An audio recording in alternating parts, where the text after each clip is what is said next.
سڵاوتان لێبێ هاوڕێیان لە ئیپسۆدی یەکەم ئەو بەشی سێم The Black Spot واتە پەڵە ڕەشەکە بە دەست پێکەین. Let's start.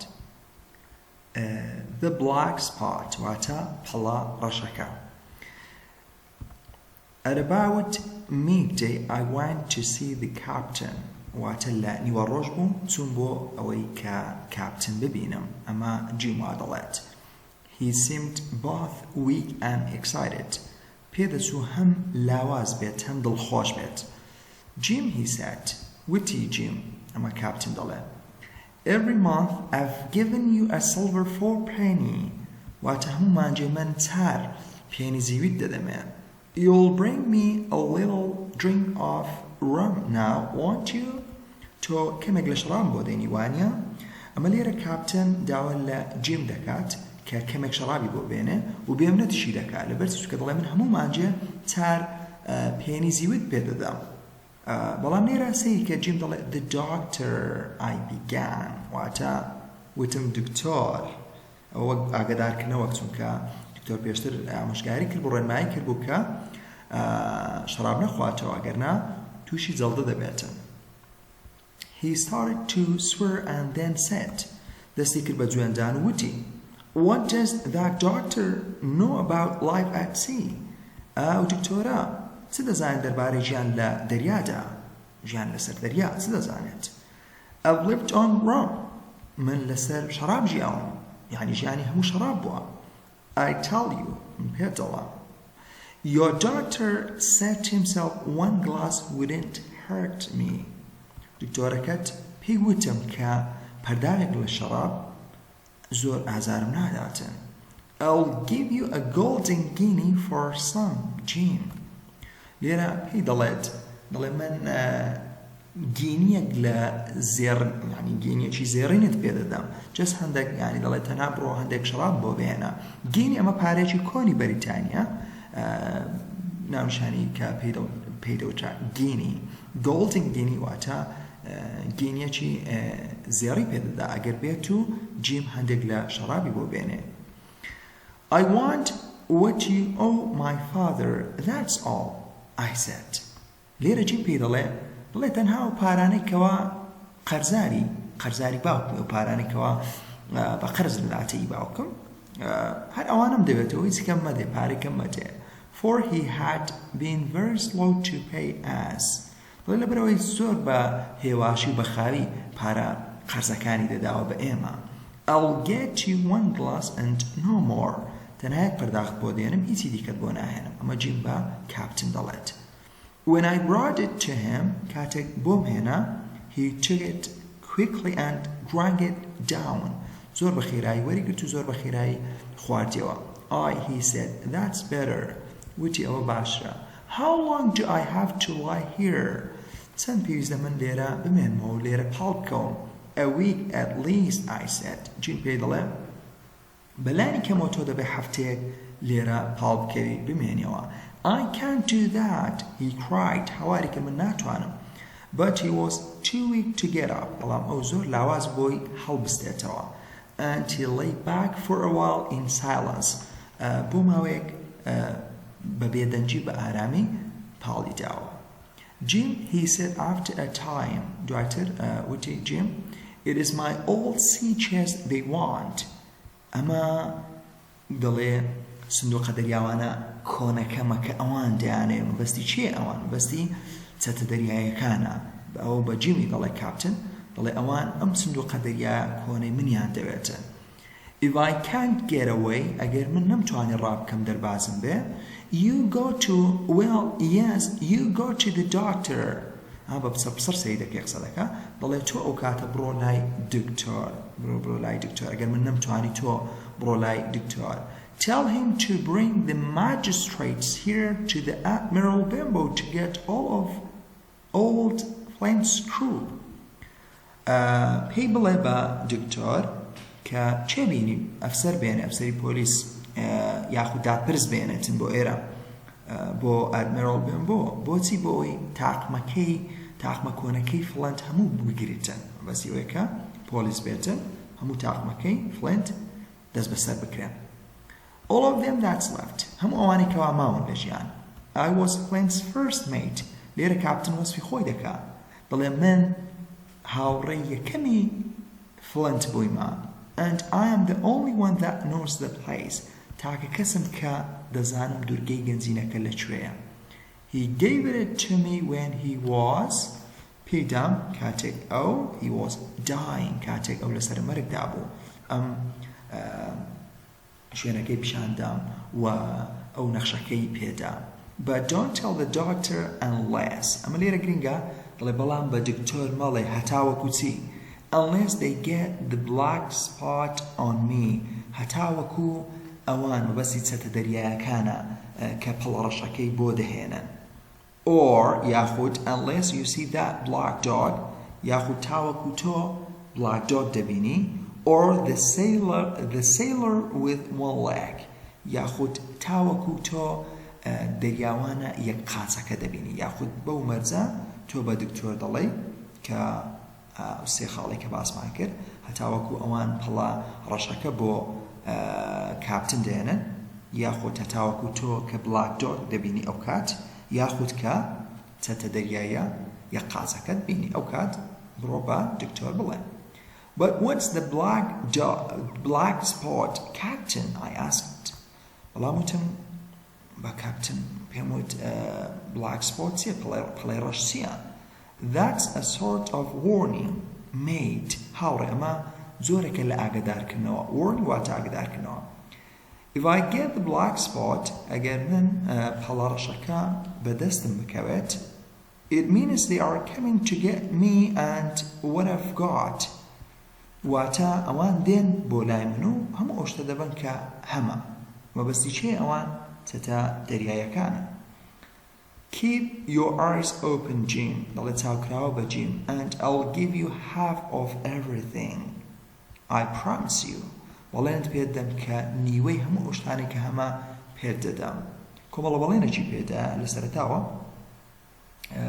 یەک لەو بەڵێنانەی کە لە سەرەتاوە وتی چاودێری چەتە دەریا قاسەوانەکە یەک قاسی هەیە چاودێری بکە و من چت دەدەمێ فۆر سیلڤەر پێنیت دەدەمێ ئەوە بەڵێنی یەکەم بەڵێنی دووەم بە پێدانی شەرابەکە کە وتی من گۆڵدن گینیت دەدەمێ واتە دیسان پارێکی زێڕی پێدەداتن و دیسان بەڵێنێکی دیکەی چیە کە دەڵێ من I'll give you half of everything نیوەی ئەو شتانێک کە هەمە من دەدەمێ نیوەی هەموو ئەو شتانێک کە هەمە من دەدەمێ تکایە چاوکراوە بە What I would have done if everything had gone well, I do not know. من لێرە جیم دەڵێ چم دەکرا گەرە مشتێک بە باشی ڕۆیشت بە نازان. But my poor father died quite suddenly that evening. بەڵام باوکە داماوەکەم لەو ئێوارەیە وەفاتی کرد مرد ئەمە یەکێکە لەو کەسایەتیانەوە یەکەم کەسەکە لە دورگەی گەنجینە دەمرێت ئەویش باوکی جیمە. All of the neighbors came to visit. بەڵێ هەموو دراوسەکان هاتن بۆ سەردانی and there was a lot to arrange. و زۆر شتە بوو دەبا ڕێکم خست باچکەوە پرسێ So I was too busy and upset to think of the captain. و زۆر سەرقاڵم بۆی کە بیر لە کاپتن بکەمەوە ئەوەندە سەرقاڵ بووم دەتوانی بیر لەوە بکەمەوە کە کاپتن لەوێ هەیە و بوونی هەیە و یعنی ئەویشم ئەوم هەر لە بیر سوو بوو. The following day the captain came downstairs. ڕۆژی دواتر کاپتن هاتە خوارەوە. Ate a little and got himself some rum. واتە ئەو خۆی خواردنی خوارد و هەندێک شەرابیشی دەستکەوت و خواردبووی. On the night before we buried my father, he was as drunk as ever. واتە دەڵێ شەوەک بەرلەوەی باوکم بنێژین ئەو زۆری خواردبەوە واتە ئەو بەستی کاپتنە شەرابی خواردبەوە. He sat at the table with his sword ready in front of him. دانش بوو لەسەر مێزەکە و شمشێرەکەش ئامادە بوو لە پێشدەمی. Singing his ugly old sea songs. گۆرانیا کۆنا ناخۆشەکەی دەوتەوە. But he was still very weak. زۆر ئەو ناواز بوو and seemed to be getting worse not better. پێدەچوو خراپتریش بێ نەک باشتر بێت. Several days later, دوای چەند ڕۆژێک on a cold foggy afternoon لە دوانی ڕۆیەکی سارد و تەمومژاوی. I was standing at the door full of sad thoughts about my father. ڕاوەستام لە لای دەرگاکە بیرم هەمیشە ناخۆش و دڵتەنگ بوو دەربارەی باوکم. As I stood there I saw someone coming slowly along the road. لەو کاتێک کە لەوێ وەستا بووم کەسێکم بینی بە هێواشی بە درێژایی ڕۆژەکە بە درێژایی بگورن ڕێگەکە دەهات. The man was blind. پیاوەکە نابینا بوو. ناوی ئەم پیاوەش پیوە کە دواتر ئێمە باسی دەکەین و لێرەش هەندێک باسی دەبێت. He was walking along tapping a stick in front of him. گۆچانێکی پێ بوو کە تەپەتەپی دەهات و لە پێشخۆی دابوو. He wore a cloth over his eyes and nose and was bent over. لێرە وەسفی بڵایندمان دەکرێت کە پارچە قوماشێک بە چاولوتیەوە بوو and was bent over. چەماوە بوو پشتی کوڕ بوو. I had never in my life seen such a terrible looking man. لە ژیانم پیاوی واشێوا و نامە و سەیرم نەبینی بوو. He stopped a little way from the inn. واتە ئەو کەمێک خۆی لە ئینەکە لە مێواخانەکە کەمێک خۆی بە پەرێز کرد و کەمێک دوور وەستا بوو. And he said in a loud voice بە دەنگێکی بەرز وتی Will any good man tell a poor blind man where he is? وتی هیچ پیاوێکی باش هەیە لە کەسێکی لە پیاوێکی داماوی نابینا بپرسێ بزانی کە لە چێیە؟ You are at the Admiral Bimbo, I replied. وەڵام داوە کە تۆ لە میوانخانەی ئادمیرۆڵی. Give me your hand, young friend, and lead me in, he said. پیاوە نابینایەکە بە جیم دەڵێ دەستت بهێنە هاوڕێی گەنج و lead me in بم بە ژوورەوە. I held out my hand and the horrible man held it hard. واتە دەڵێ من دەستم بۆی درێژ کردو و پیاوە شێواوەکەش پیاوە سامناک و ترسناکەش بە توندی دەستی گرتم. He pulled me up close to him and said بە توندی ڕایکێشام بۆ لای خۆی نزیکتری کردمەوە. Now boy take me into the captain بم بە بۆ لای captain کەشتێوانەکە. مەبەستی چێ و کەشتێوانە؟ ئیسا old sailor. Say I said وتم گەورم I can't ناتوانم. The captain is not what he used to be. Captain ئەوە نییە کە وەک پێشووتر ببیندرێتن. چونکە captain ئێستا لاوازە. captain دۆخی تەندروستی باش نییە. He sits with his sword ready و دانیشتێ و شمشێری ئامادەیە captain. Take me in or I'll break your arm. پێی دەڵێ بم بە ژوورەوە ئەگەرنا قۆڵت باسکت دەشێنم. He said and pulled my arm roughly. وتی وهروە شان و قۆڵی زۆر بە توندی ڕاکێشام.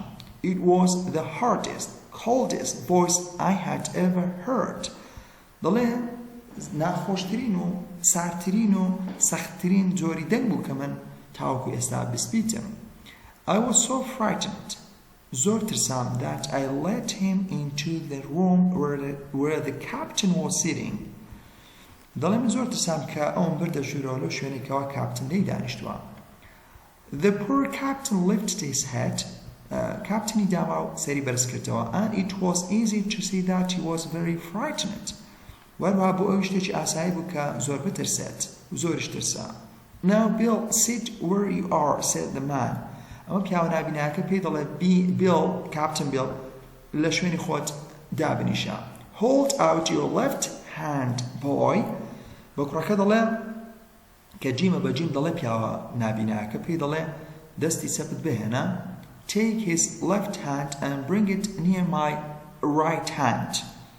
دەڵێ دەستی چەپی کاپتن بهێنە و واروها نزیکی کەوە لە دەستە ڕاستی من. ئەمە پیاوە نابیناکە بە جیم دەڵێت.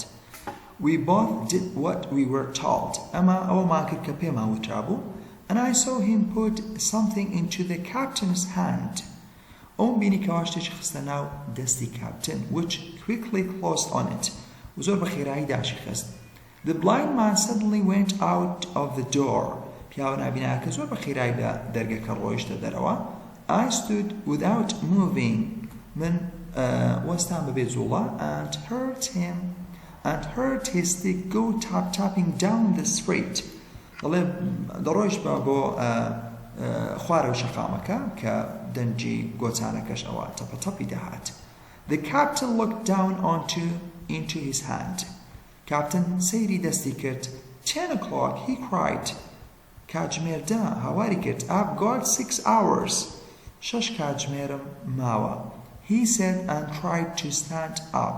وتی و هەوڵیدا بوەستێت. But he suddenly put his hand to his neck. بەڵام لاکاو دەستی خستە ملیو and then with a strange sound fell face first onto the floor. دواتر بە دەنگێکی نامۆشەوە و هەروە دەم و چاوی ڕوخساری کەوتە سەرزەوی واتە بەدەمدا کەوتە سەرزەوی. I shouted to my mother. هاوارم کرد بۆ دایکم. But it was too late. بەڵام زۆر درەنگ بوو. The captain was dead. Captain جانی سپارت.